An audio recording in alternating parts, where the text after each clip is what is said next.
Assalamualaikum guys. So hari ni saya nak kongsikan bagaimana kita nak download aplikasi WhatsApp supaya kita boleh baca WhatsApp di Apple Watch.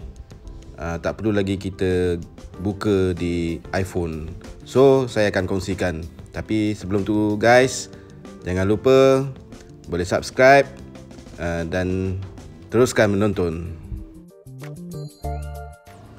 So actually kita tak boleh nak download WhatsApp dalam Apple Watch, tapi ada satu aplikasi di App Store yang dia menyokong aplikasi WhatsApp di telefon supaya boleh dibaca di Apple Watch. So mula-mula yang paling penting kena ada sambungan internet, sebab kita nak kena download aplikasi yang boleh membaca WhatsApp di Apple Watch.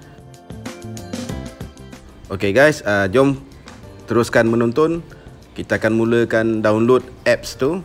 So mula-mula kita buka App Store dan kita cari aplikasi yang bernama Watch Chat. Watch Chat. Okay, susah betul nak sebut. Dalam bahasa Melayu, jam chat. Bolehlah, lebih kurang lah. So dia warna hijau. Kita download. Kita biarkan dia download. Sekejap je ni dah boleh habis download tu. Dan bila kita dah habis download tu, kita terus buka, dia akan keluar skrin hijau ni. Okay, dia akan keluar skrin hijau ni, itu maknanya dah download lah. Dan dia akan terus link dalam kita punya Apple Watch. So ini rupa dia punya aplikasi di App Store tu. Jadi guys boleh download lah. Dan paparan hijau ni akan keluar. Jadi bila dah download, kita buka aplikasi tu di Apple Watch. Okey. Sekejap nak masukkan nombor password dulu. Okey, sekejap. Okey. Okey guys, kemudian kita cari aplikasi Watch Chat tu dalam kita punya Apple Watch. Okey, dia akan keluar QR code.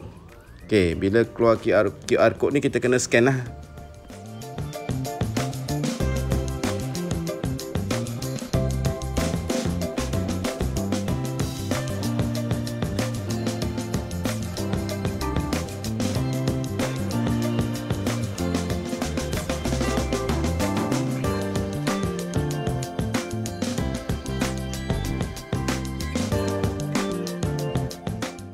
Okey, saya cuba lagi sekali. Kali pertama tadi tak boleh scan pula QR code tu.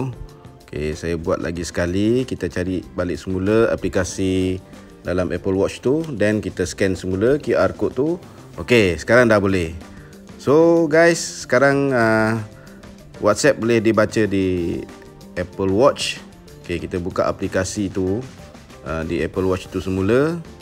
Dan apa semua yang WhatsApp di telefon boleh baca di Apple Watch.